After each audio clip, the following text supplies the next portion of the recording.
in Michigan. You're on Free Talk Live, Annie. Hi, Ian and Chris. This is Ann Arkeest from Michigan. Ann, okay. And yeah, I had a question about the non-aggression principle for you guys. Sure. My question is whether you believe the philosophy of non-aggression requires that a threat be immediate before self-defense is justified, and whether it is a moral necessity that the response of the defender be proportional to the threat. I'll take that and I'll say no, it doesn't need to be immediate, because by that standard, I mean, if somebody were to say, like, hire an assassin to come and kill you, if he's, he could take out an ad in a newspaper and be like, hey, I'm hiring an assassin to kill Joe Blow, and he could go hire the assassin, and by the immediate threat standard, you're not justified in doing anything until the assassin shows up at your house. And, in an age of long-range weapons and stuff like that, that doesn't seem practical to me at all. As to proportionality, I wrote an article titled "The Proportionality of Force Doctrine is Madness," because the fact of the matter is that if you're ever involved in any sort of violent confrontation, the whole entire point is to use a greater or more effective level of force than your opponent is capable of using. That's how you win a fight, by using more violence than the other guy. If you use proportional force, that just means that you are going to punch each other senseless until neither one of you can fight any longer. So I tend to agree. Yeah, I get where you're coming from there, Ian. I've read the article you're referring to. I'll admit I'm a big Chris Cantwell fan. Well, I was wondering if Ian maybe had a different take on it, or whether you guys were in agreement on this subject. I think when it comes to self-defense, it makes sense that you should be able to use a level of defense or a level of force that is equal or just great enough to subdue the opponent. If the person is going to strike you in the head with their fist, it's probably inappropriate to blast their brains out on the side of the pavement, unless, of course, you make the argument that the person who they're up against is a little child or something like that, or somebody who's not able to defend themselves physically on a sort of an even keel with that person. I don't know if somebody attacking you with their fist necessarily means that it should be a death sentence for that person, but I think Chris is making a good point that you want to stop the fight from happening. You don't just want to keep trading blows. Yeah, so I've made the case that, look, if I open carry my gun, right? So if somebody comes and attacks me with their fists, that person's insane. They're crazy. They're a really dangerous person if they would go and punch an armed man in the face who's openly carrying a weapon. And the thing is that, if I'm carrying a gun and somebody's going to attack me with their bare hands, I run the risk of that person gaining control of my weapon, and that's a threat to my life. That's not just that's not just me getting a black eye or something like that. There's no reasonable expectation that a person who's going to punch you in the face is going to punch you in the face once and then stop. There's no reason to expect that. So when somebody's going to attack you, you run the risk of them, overpowering you, and then there's no limit to what they can do to you, once that happens. Now, generally speaking, if you have the means by which to blow someone's brains out, that's a really good reason to avoid getting into a fist fight. But if somebody's going to attack you, and then of course I carry, multiple levels of defense also. I carry pepper spray too. So I mean, if somebody's, threatening to punch me in the face, there's a good possibility I could pepper spray them first. But the situation as I see it is you have the right to use whatever level of force is necessary to repel the threat to your safety. So to answer your first question, and because the first question was more about if there's a threat issued, not an imminent threat, not somebody is physically there in front of you attacking you kind of threat, but a threat like somebody says something that they're going to hurt you or that they're going to kill you. Was that sort of your original question, Ann? Absolutely. I mean, take an edge case scenario. I mean, say you're a Dutch Jew in 1941 and you just heard that the Wehrmacht crossed the border of the Netherlands. I mean, do you have to wait in your house until they're pointing the gun in your face and throwing your kids into a cattle car before you can consider mounting an effective defense? Yeah, I wouldn't think that you would. I mean, if you know that there's somebody coming for you, then that makes sense. But on the other hand, if it's somebody like the guy who calls in every now and then from Arizona who comes close to making a threat over the phone and he's half a world away, Does it make sense to get on an airplane and then go after him and take him out before he can get to you?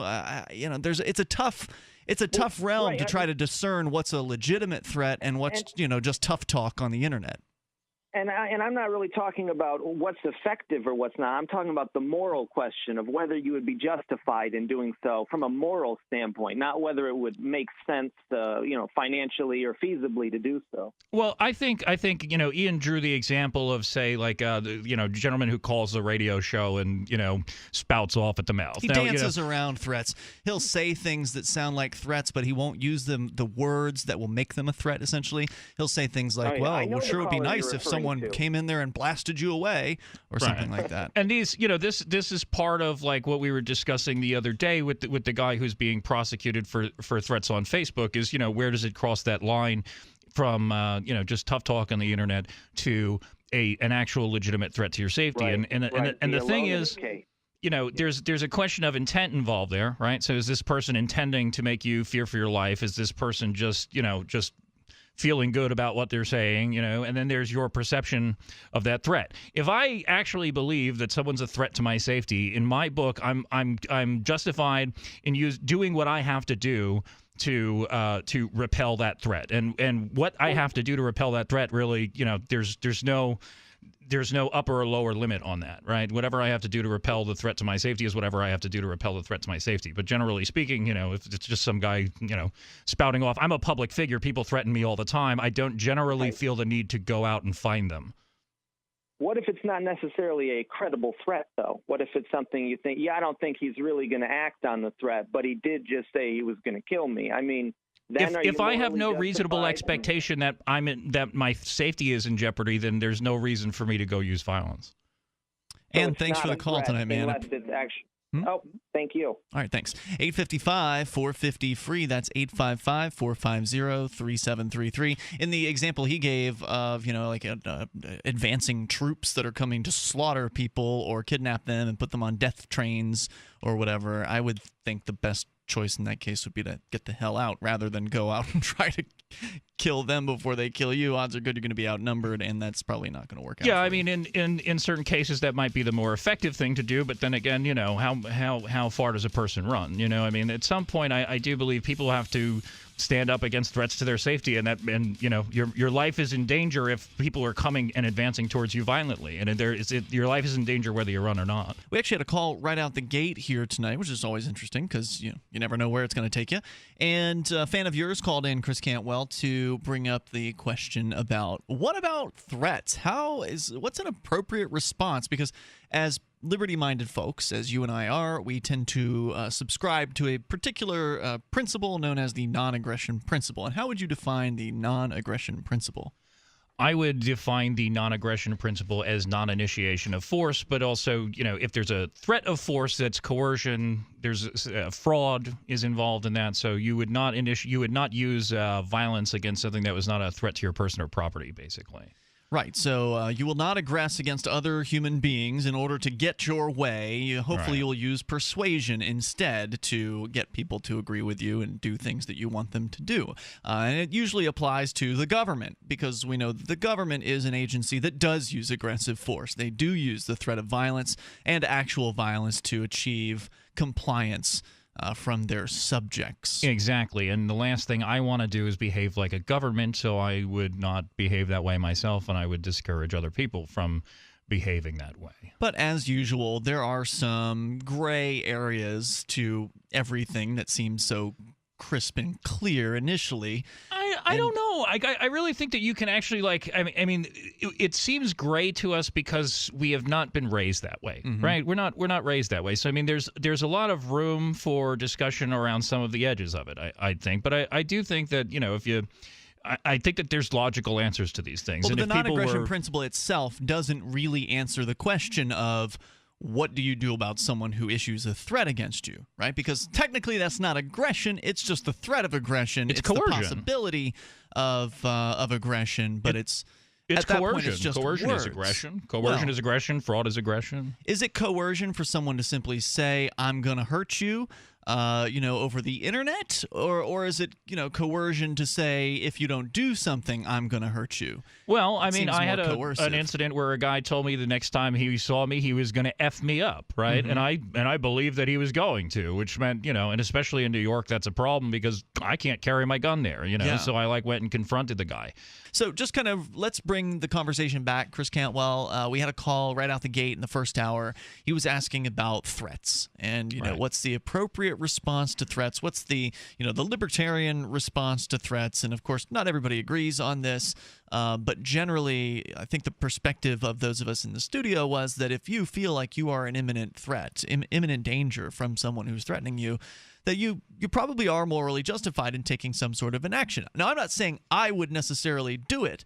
I think that I think it's a real gray area, and for me, the example was given of Jewish people, having the Nazis coming after them. If they knew that the soldiers were coming their way, would they be justified in fighting back right then, rather than waiting until they are demanded to, at gunpoint, Going to and be put on confronting the trains? enemy, yeah. And I think they might be, but that doesn't mean that's what I would do necessarily. I might be more likely to get the hell out of there, and at the same time, looking at things from the perspective of today and right now, and what things are like here in the United States. Usually when you got somebody fighting back against the state, they go down in flames, and then the news media and people tend to look at them as psychopaths and nut jobs, and they get maligned quite a bit in the mainstream, and therefore, they don't actually move the ideas of freedom ahead any further. They ultimately just sabotage it. I don't think it was their intention. Their intention was to defend their property and, defend their own personal liberty, but the fact is the government uses those lone gunmen in the woods kind of scenarios as an excuse to build more government, as an excuse to buy more tanks. Oh, well, there was some guy holed up in his house talking about freedom, and then he shot at us. We need 3 more Bearcats for the next time this happens. As if they ever needed an excuse to further militarize the police departments. I mean, they're going to do these things anyway, and so, I don't have a whole lot of sympathy for those arguments. When people say that, okay, well, you're actually sabotaging it, I don't think that they are. The truth of the matter is that they're going to do this no matter what, and if they, hop on something as an excuse, they would have done it anyway. I mean, there's an argument there. Sure. They got the Bearcat and Keene. There's no violence here. You guys are no threat to anybody. They said, they wanted it in Concord. There's no violence. The last in Concord. shootings in Keene were by the police. Exactly, and so they don't. It's complete nonsense to say that, this is why this is happening. It's not. They're doing it because this is what governments do, and they do this inevitably over time. This is why I have this conversation with minarchists. Look, tyranny is minarchy plus time, right? You create a monopoly on force, you create that institution, and you wait, and it will become every horrible story we've ever heard in the history of mankind. It's absolutely an inevitable thing. So if people are starting to realize that, and they're in the minority, and this sort of drives them crazy, and they lash out violently against the people who have violently victimized them in the past, I don't like this demonization that goes on about those people. I even wrote a thing about the guy who shot at the Pennsylvania State Troopers. I don't think they're bad people. Recently, I just think they're desperate people who don't have another answer. They don't have another out. They don't have a way to escape their situation, or at least they don't feel like that they do. I think that if a lot of those people who felt like they were cornered and felt like they didn't have any other options, if they just move to New Hampshire and connect with a community of people who actually feels like freedom is important, then that might revitalize them enough and give them enough hope to not go out on a suicidal rampage. Yeah, I would prefer they not go on a suicidal rampage. I agree with you wholeheartedly, and I mean, it's unfortunate. Because I used to feel me, like them. Yeah, I sometimes still do feel like them. I still have the body armor from back when I was that way. I still, I can relate. You went a step further than me, man. I just got guns. You got body armor. Ian's really gearing up for the rampage over here. Yeah. But I used to be that guy. I think it's unfortunate though, because you know what? The people come here and they have those ideas, and a lot of times they get demonized and chased out. I'm expelled from the Free State Project just for freaking writing a couple of articles to that effect, and not, saying, hey, everybody go out, get your guns and start shooting. Well, but, I disagreed with that on the part of the Free State Project. It's unfortunate. I know you did. It was reactionary and a mistake, I think, that they made. Thank you, and I appreciate that, and I know that you and a number of other people have been have not been supportive of those actions. It's unfortunate that so many people are. The Free State Project Board has made a few mistakes. They've made some decisions beyond you, Chris Cantwell, that I didn't agree with over the years. I've taken to the airwaves to criticize them on those decisions. We still have a relationship. I'm not willing to bail out and call it quits on them simply because the board sometimes really sucks in their decision-making ability. I think ultimately the idea is a sound one. Move people who love freedom together to the same place. And that idea I support. Yeah. I'm here with you. Whether you agree with Chris Cantwell's opinions or not is irrelevant. It's immaterial to the discussion. We need more people who are here, more people who are doers. Whether or not you join the Free State Project, if you're not comfortable joining the Free State Project, go sign the Shire Society Declaration at shiresociety.com. You've done that, Chris. I've done that, and you know what? If you think the Free State Project really screwed up by kicking me out or doing something else, then go and sign their thing sooner than later, because theoretically, once they hit the 20,000 mark, the board gets abolished and they all lose their jobs. Supposedly. Yeah, supposedly. I'm sure that at 19,500 signers, they'll just change their charter, but that'll just be another thing to bash them about. Sure. And by the way, they're over 16,000 right now, so they're 80% of the way to the goal of 20,000 signers, 20,000 people who will, hopefully, most of them will make the move to New Hampshire. Those who have not died waiting, because some of the members have died at this point. The Free State Project's been going on for a decade. Odds are good not all 20,000 are going to make the move. But if we get 10,000 of them, I think that'll be pretty killer. We've already got over 1,600 that are here in New Hampshire as part of the Free State Project, and who knows how many more who didn't sign up for the Free State Project. Absolutely. I mean, you multiply that by 5 or 6. It'd be incredible. So, well, at 5 or 6, I don't know. That seems a little optimistic. I would say maybe a couple hundred people have probably moved here who didn't sign.